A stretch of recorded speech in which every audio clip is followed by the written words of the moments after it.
Good morning, it's Michelle and Molly with AP Fire Protection, and we are here today with our Tuesday talk. And today we are going to continue our discussion about fire alarms. It's hashtag Fire Alarm February, right? So initiating devices, correct? So we were going to talk about pull stations today.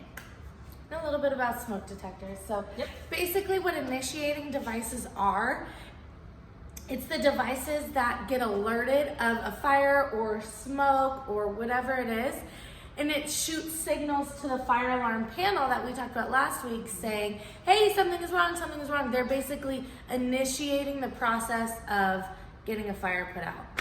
Exactly.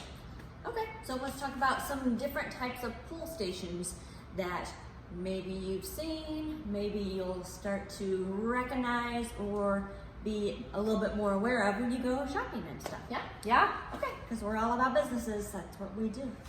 All right, so we got some different pull stations here. You might see they kind of all look a little bit different. And then this one's kind of attached to our little testing wall here. But we'll get the camera closer for you so you can see too if you need. Well, you will. But yeah. Okay, so this first one is an Edwards. Da, da, da. And what is a little bit unique about this one, Molly?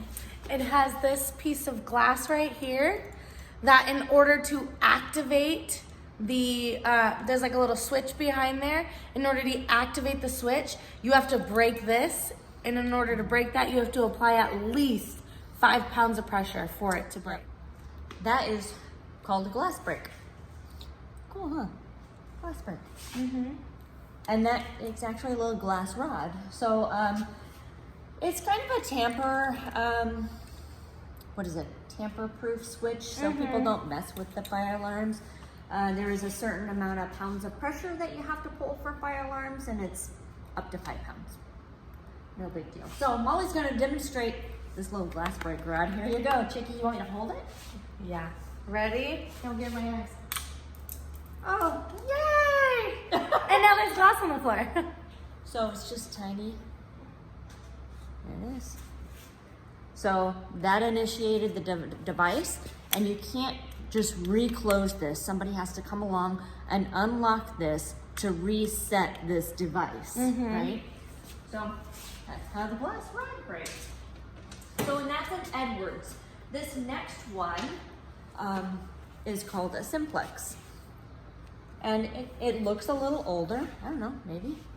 But kind of the same scenario. You would pull this down. Now you notice there's no glass break on the front. So you would pull that down for the fire alarm, whoop, whoop, whoop, whoop, and you can't just push that back. Again, somebody needs to reset it by bringing a key. Or in this case, an Allen wrench. And this one is a little different. It does have a glass break, although it would be on the inside. And again, it's that tamper, so nobody just comes along and keeps pulling it all the time. It gives a little bit of a resistance to stop it. And then if it's true fire alarm, you're gonna pull it all the way. That little glass break's gonna break. That's gonna go off. Boop, boop. When you push it, it pushes up against this little button right here. To reset. This button is what sends the signal to the fire alarm things are not okay. So there you go. And again, you need that key to reset this. Oh, look, I shut it without resetting it. See? Things happen, right? Reset. Put the glass break in, and it's good to go. And it's ready. Okay. Now we're moving on to the next, which is a firelight. Firelight. So Molly can bring that close for you if you'd like. This one's a little bit different. This one does not have the glass rod, but it is where you push the button in and then pull it down. So once you push it in, whoop, and then pull it down, it'll show at the top, activated. Does that one show it? Activated. So that also, of course, bells and whistles, lights, woo woo, fire alarm going off. But this one I kind of found really unique because in addition to that, it has Braille. It has Braille for visually impaired. So there's some little dots that you would feel.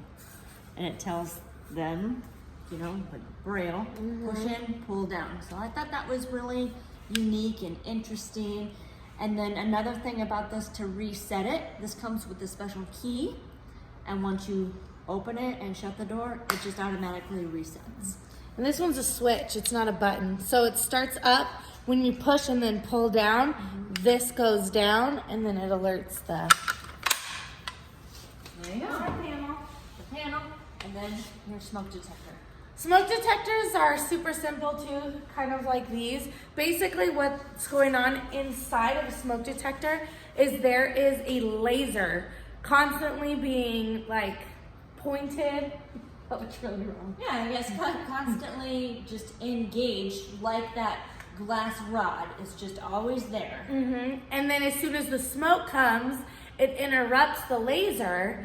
So that's what tells the system something's going on. When that laser can't get through. It got interrupted, kind of like a James Bond movie, right? That's All perfect. Lasers Yeah. and something gets interrupted. Anyways, so yeah, cool things. Another initiating device is the sprinkler fire suppression systems up there. Those also have a bulb. So when those go off, the bulb breaks and then it initiates this. So Yeah, and everybody gets notified and boom, boom, boom. Let's get rid of that fire and get everything taken care of, people and building safe. Yeah. yeah. Well, we hope you guys have a great week. Thank you for joining us, and we will see you next Tuesday when we talk about Notifying devices. notifying devices. Have a great week. Stay safe, and we'll see you next Tuesday.